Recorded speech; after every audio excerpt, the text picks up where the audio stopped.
The morning mist clung to the red clay hills surrounding Sanh combat base, like a shroud of foreboding, and Colonel David Lones knew something catastrophic was brewing in the jungle beyond. It was January 20th, 1968, and the Marine commander had been watching North Vietnamese Army forces mass in the mountains for weeks, their intentions as mysterious as the fog that rolled across the demilitarized zone each dawn. The base sat precariously near the DMZ, a strategic outpost that controlled the western approaches to South Vietnam's northern provinces. 6,000 Marines of the 3rd Marine Division occupied this fortress of sandbags and corrugated metal, surrounded by minefields and razor wire, yet increasingly isolated as enemy forces tightened their grip on the surrounding terrain. Intelligence reports flooded in daily, painting an alarming picture of enemy buildup that defied conventional military wisdom. General Vo Nguyen Giap, the legendary North Vietnamese commander who had orchestrated the French defeat at Dien Bien Phu 14 years earlier, was reportedly directing operations from his headquarters in Hanoi.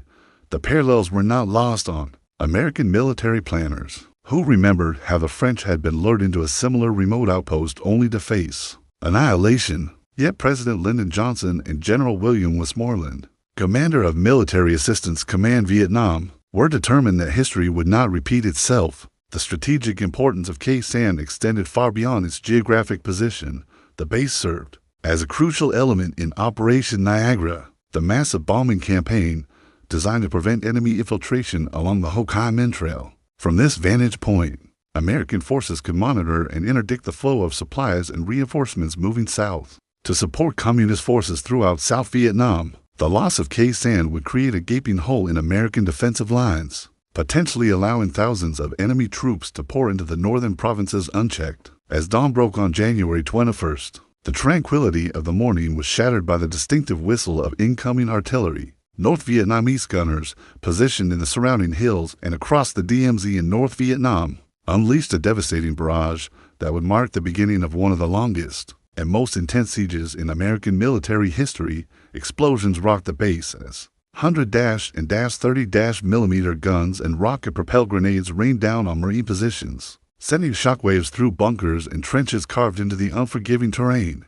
The initial bombardment caught many Marines off guard. Despite weeks of preparation and intelligence warnings, ammunition dumps erupted in spectacular fireballs that could be seen for miles, while the main runway suffered direct hits that threatened to cut off aerial resupply operations. Within hours, it became clear that this was no mere probing attack or diversionary tactic, but the opening salvo of a carefully orchestrated campaign designed to either capture the base or destroy it completely. Colonel Lones quickly assessed the situation from his command bunker, realizing that his forces were now effectively surrounded by an estimated 20,000 to 40,000 enemy troops. Communication with higher headquarters remained intact, but the psychological impact of isolation was already beginning to affect morale among his men. The siege of Sanh had begun, and with it came the realization that this remote outpost had suddenly become the focal point of American strategy in Southeast Asia, a symbol of resolve that neither side could afford to abandon. The thunderous roar of artillery became the soundtrack of survival at Sanh, as North Vietnamese forces maintained relentless pressure. Throughout late January 1968, every dawn brought fresh salvos from concealed positions in the surrounding mountains, where enemy gunners had methodically positioned their weapons to maximize destruction while remaining invisible to American counterfire. The Marines learned to distinguish between different types of incoming rounds by sound alone: the sharp crack of mortars, the deep rumble of artillery, and the terrifying shriek of Katyusha rockets that could tear apart entire sections of the perimeter. Supply became a matter of life and death as the siege tightened its grip around the isolated base. The damaged runway made conventional aircraft landings extremely hazardous, forcing resupply operations to rely on helicopter insertions under intense enemy fire. Transport helicopters approached the landing zones at steep, spiraling descents designed to minimize exposure to anti-aircraft weapons, but losses mounted steadily as North Vietnamese gunners improved their accuracy and coordination. Each successful supply run represented a victory against overwhelming odds, bringing ammunition, medical supplies, and the occasional hot meal to Marines who had grown accustomed to cold rations and constant vigilance. According to contemporary reports from Time magazine, President Johnson became obsessed with the fate of Sanh, installing a detailed topographical model of the base in the White House Situation Room, where he could monitor the siege hour by hour. The psychological pressure on both military and political leadership intensified, as media coverage portrayed the battle as a potential repeat of the French disaster. At Dien Bien Phu, Johnson reportedly declared that he would not be the president who lost Sanh, transforming a remote Marine outpost into a symbol of American credibility throughout the world. The defenders adapted to their circumstances with characteristic Marine ingenuity and determination. Underground bunkers became elaborate networks of tunnels and storage areas, carved from the red clay by men who understood that their survival depended on staying below ground. During daylight hours, sandbags, taken from emergency supplies and parachute drops, were stacked into protective barriers that could withstand everything except direct hits. From the largest artillery pieces, Marines developed elaborate systems for moving between positions without exposing themselves to sniper fire, crawling through communication trenches that zigzagged across the compound like arteries in a living organism. The psychological warfare component of the siege became as important as the physical bombardment. North Vietnamese forces used loudspeakers to broadcast propaganda messages in English, taunting the defenders with descriptions of their impending doom and promises of lenient treatment for those who surrendered. The enemy also employed tactics designed to maximize terror, timing their attacks to disrupt sleep patterns and maintain constant stress among the garrison. Marines reported hearing the sounds of digging and tunneling during quiet periods, suggesting that enemy sappers were attempting to approach the perimeter through underground passages. Medical facilities at Sanh quickly became overwhelmed, as casualties mounted from both direct combat and the psychological strain of prolonged siege conditions. The base hospital, little more than a reinforced bunker with basic surgical equipment, struggled to treat everything from shrapnel wounds to combat fatigue. Evacuation of seriously wounded personnel required dangerous helicopter flights through intense anti-aircraft fire, with medical personnel often forced to make agonizing decisions about who could survive the journey and who would have to remain at the base. While the world's attention focused on the dramatic siege unfolding at Sanh, General Giap was orchestrating a far more ambitious operation that would reshape the entire strategic landscape of the Vietnam War. The Tet Offensive, named for the Vietnamese New Year celebration, represented the largest coordinated attack in the conflict's history, involving simultaneous assaults on over 100 cities and towns throughout South Vietnam. The siege of Sanh, though genuine in its intensity and danger, served as the perfect diversionary tactic to mask the movement of thousands of Viet Cong and North Vietnamese troops into urban areas where they had never before attempted major operations. On January 30th, 1968, as the traditional Tet holiday began, Communist forces launched coordinated attacks across the length and breadth of South Vietnam. The psychological impact of seeing enemy soldiers inside what was supposed to be the most secure facility in South Vietnam sent shockwaves through both the American public and military leadership.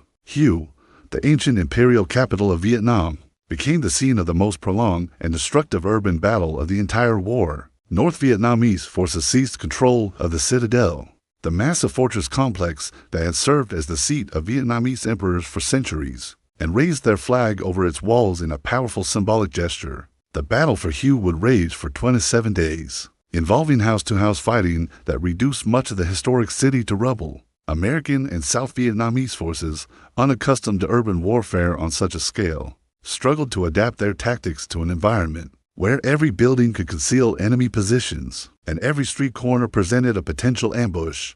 The coordination and scope of the Tet Offensive revealed the extent to which American intelligence had underestimated both the capability and determination of their enemies. Cities that had been considered secure rear areas suddenly became battlegrounds as Viet Cong forces, many of whom had infiltrated weeks or months earlier disguised as civilians, emerged from hiding to attack government installations, military bases, and symbols of American presence. The attacks on Can Tho, Da Nang, Nha Trang, and dozens of other urban centers demonstrated that no area of South Vietnam was truly safe from enemy action. General Westmoreland and his staff found themselves fighting a two-front war, as resources had to be diverted from the Sanh siege to deal with urban battles throughout the country. The strategic dilemma was profound: abandon Sanh to concentrate on the cities, or maintain the siege while potentially losing control of South Vietnam's population centers. The decision to reinforce both fronts stretched American military capabilities to their limits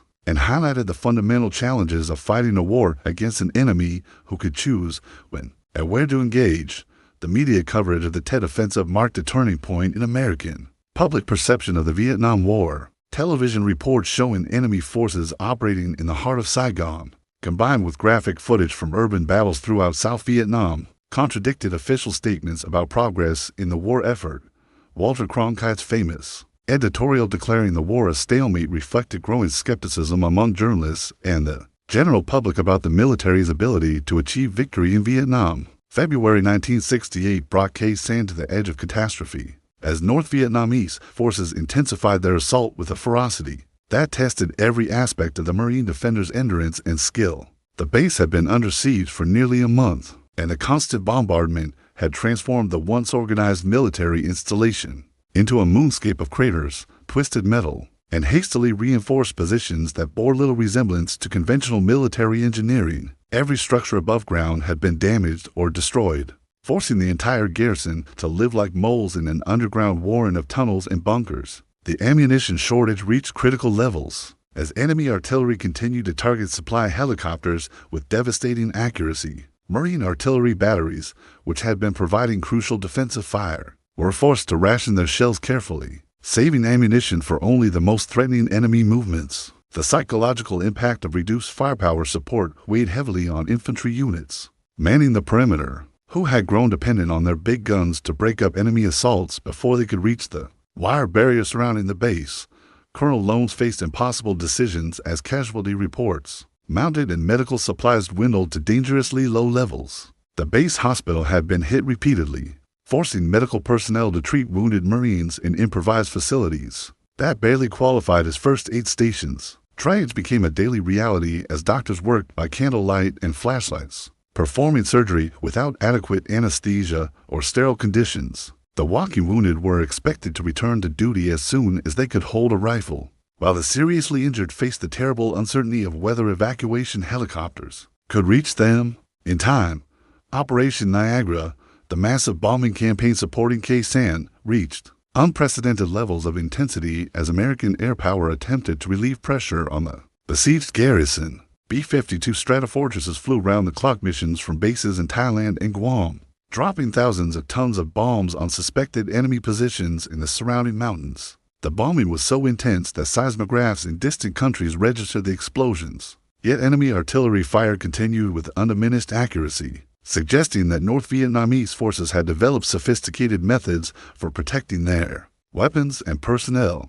The psychological pressure on both sides reached breaking points. As the siege entered its second month, Marines reported hearing the sounds of enemy tunneling operations, growing closer to their positions each night, creating fears that sappers were preparing massive underground explosions that could destroy entire sections of the perimeter. Sleep deprivation became a serious problem as constant alerts and incoming fire made rest impossible, leading to cases of combat fatigue that reduced the effective strength of defending units. Communication intercepts revealed that North Vietnamese commanders were under pressure from Hanoi to either capture Khe Sanh or withdraw their forces to support other operations. General Giap had committed enormous resources to the siege, including some of his best regular army units, and the failure to achieve decisive results was becoming politically problematic. The longer the siege continued without victory, the more it resembled the costly French experience at Dien Bien Phu, but with the roles reversed, as American air power prevented the complete encirclement that had doomed the French garrison.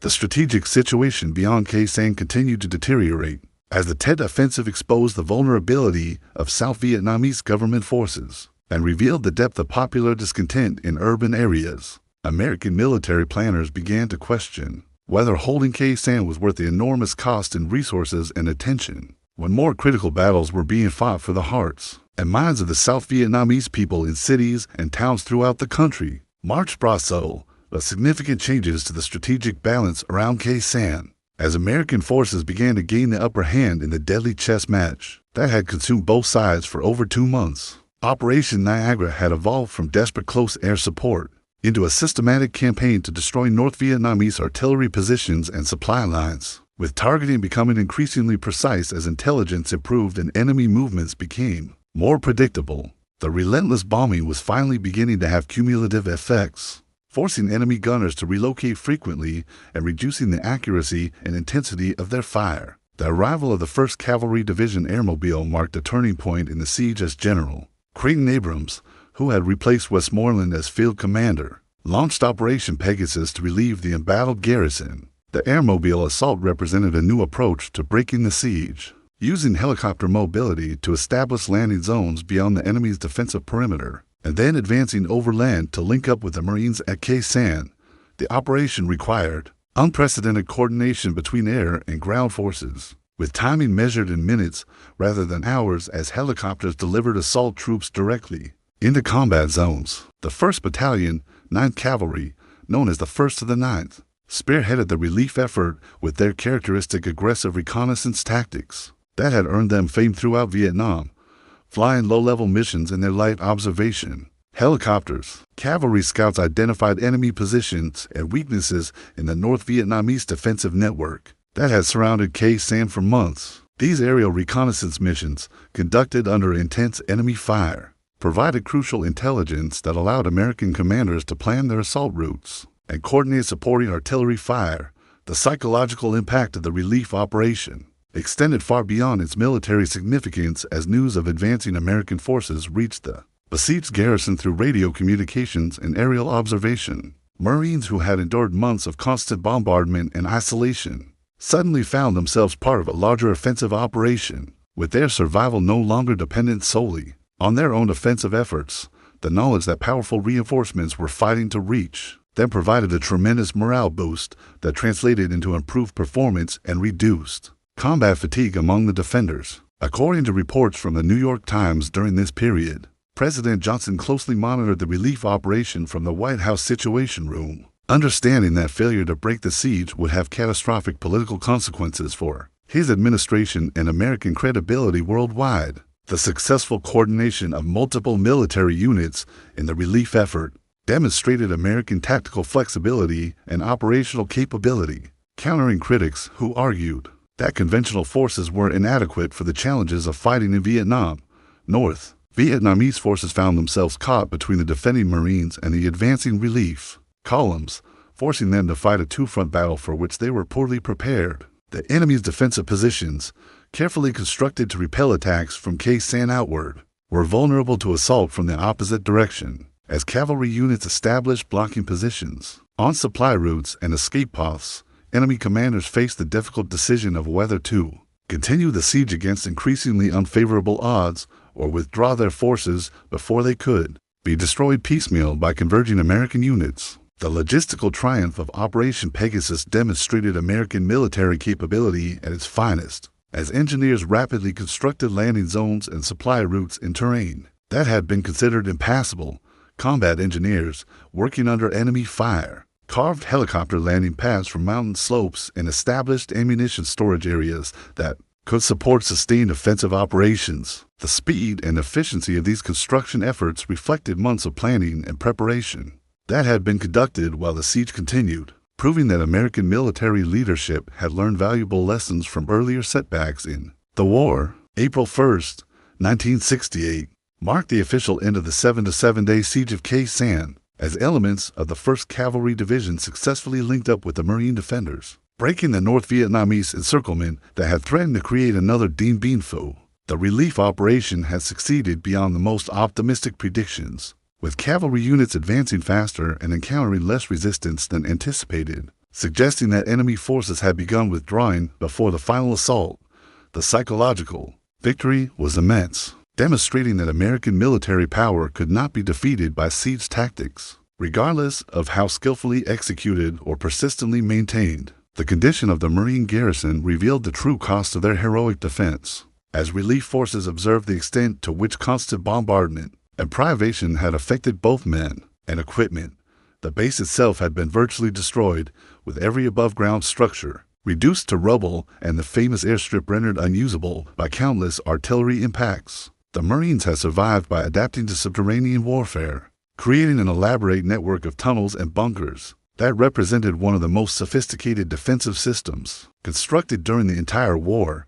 Casualty statistics told only part of the story of Sanh's ordeal, with official figures listing 105 Americans killed and over 1,000 wounded during the siege. However, These numbers failed to capture the psychological trauma experienced by men who had lived under constant threat of death for more than 2 months, never knowing when the next artillery barrage might collapse their bunkers or when enemy sappers might break through the perimeter. Many survivors would carry the mental scars of Sanh for the rest of their lives, suffering from what would later be recognized as post-traumatic stress disorder. The strategic irony of Sanh became apparent almost immediately after the siege was broken, as military planners began questioning the continued value of maintaining such an isolated and vulnerable position. The base had been defended at enormous cost in men, equipment, and resources, yet its strategic importance had arguably diminished as the war evolved toward different tactical approaches. The debate over whether Sanh should be rebuilt and reinforced or abandoned entirely would consume military leadership for months and ultimately reveal fundamental disagreements about American strategy in Vietnam.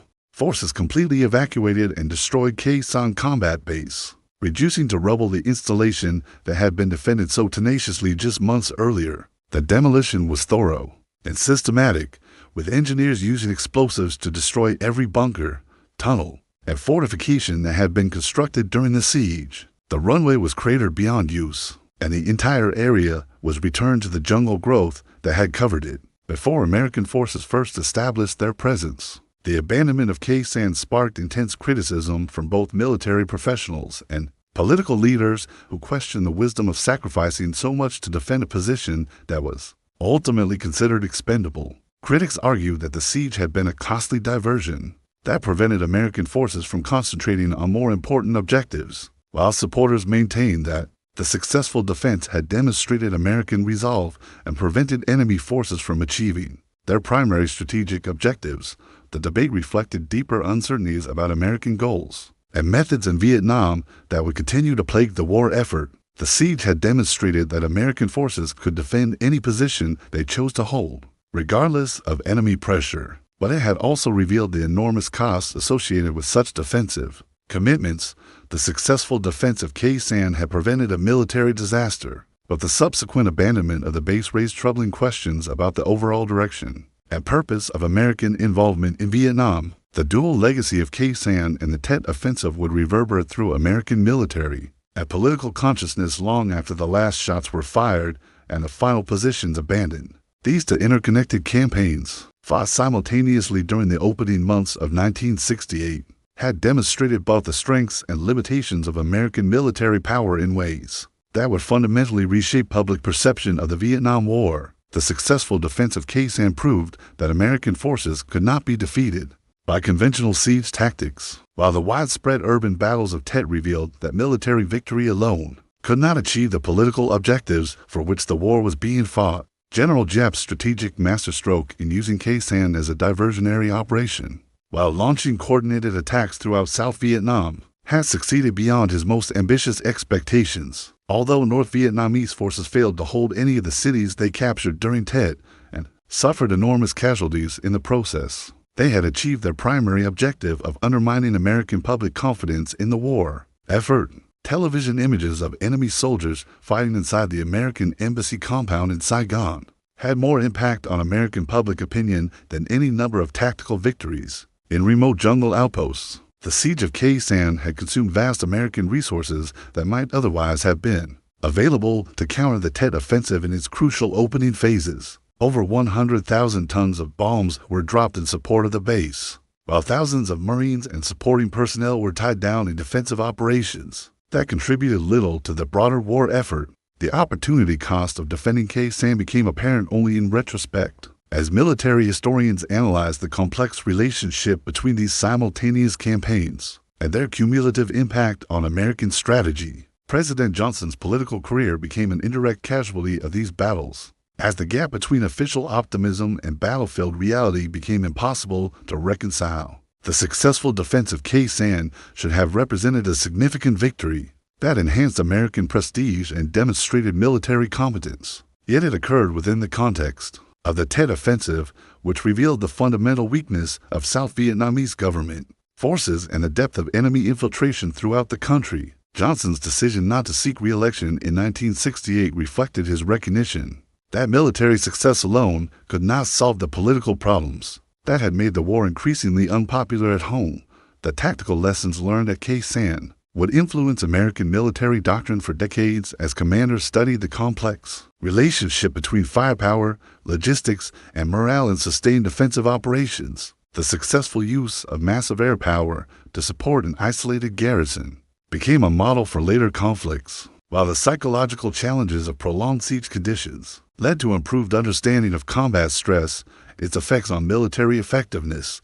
The integration of different service branches in Operation Pegasus demonstrated the potential for joint operations that would become standard practice in later conflicts. The abandonment of Sanh Base after its successful defense remained one of the most controversial decisions of the entire war, symbolizing broader questions about American strategy and objectives in Vietnam. Military professionals continued to debate whether the base should have been held permanently, reinforced and expanded as a major installation, or never defended in the first place, allowing American forces to concentrate on more strategically valuable objectives. The decision to destroy the base after defending it so successfully seemed to validate enemy claims that American commitment to South Vietnam was temporary and conditional. The human cost of these battles extended far beyond official casualty statistics, as thousands of veterans carried physical and psychological wounds that would affect them for the rest of their lives. The Marines who survived the siege of Sanh had demonstrated extraordinary courage and endurance under conditions that tested the limits of human capability. Yet many found their sacrifices diminished by the subsequent abandonment of the position they had defended so tenaciously. The complex legacy of these battles continues to influence American military thinking and public debate about the proper use of military force in pursuit of political objectives, serving as both a testament to military professionalism and a cautionary tale about the limitations of military power in achieving lasting political solutions.